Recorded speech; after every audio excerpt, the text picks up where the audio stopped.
Halo, selamat datang ke Bali. Senang deh Anda gabung lagi sama kita buat ngebahas satu topik yang lagi rame banget nih. Halo juga.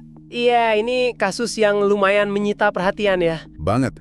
Hari ini kita mau fokus ke persidangan Sean Diddy Combs yang katanya nih bakal dimulai Senin depan. Oke. Sumber kita kali ini laporan dari NBC New York, tanggal 3 Mei 2025. Jadi, ya, misi kita sekarang ini mau coba kupas tuntas tuduhan serius buat ikon hip-hop ini. Dan juga, ya, memahami apa aja sih yang dipertaruhkan di pengadilan nanti. Yuk deh, kita mulai bedah bareng-bareng. Siap.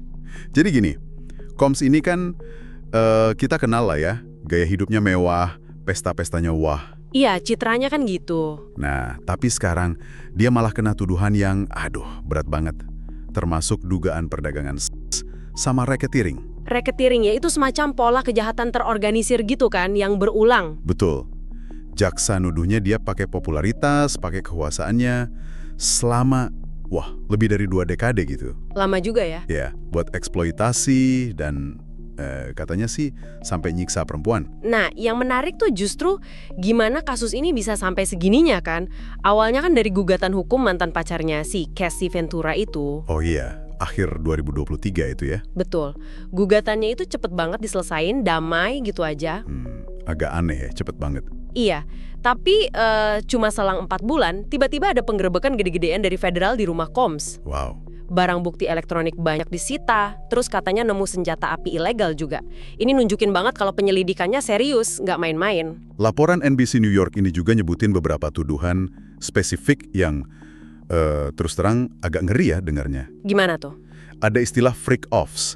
Katanya semacam pesta seks gitu pakai obat-obatan. Aduh, Di mana perempuan diduga dipaksa buat hubungan seks sama pekerja seks pria, dan semua itu direkam sama Combs sendiri. ya ampun, direkam pula. Belum lagi tuduhan kekerasan fisiknya. Ada yang dicekik, dipukul, ditendang, diseret. Bahkan ada yang bilang sampai ada yang digantung dari balkon.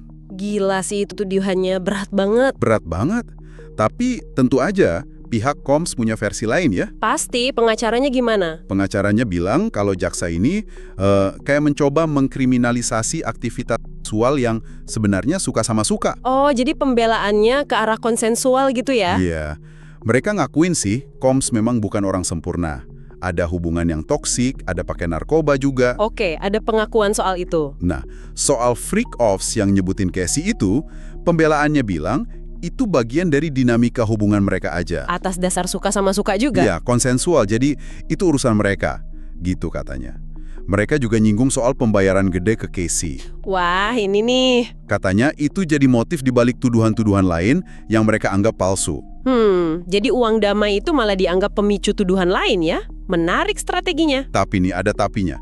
Muncul bukti video dari tahun 2016. Nah, ini dia video yang viral itu kan? Iya banget. Video ini nunjukin jelas banget Combs mukul, nendang, terus nyeret Casey di lorong hotel. Aduh, itu videonya emang susah dibantah sih kelihatannya. Combs sendiri udah minta maaf soal video ini. Ngakuin perbuatannya menjijikan. Udah minta maaf ya? Iya.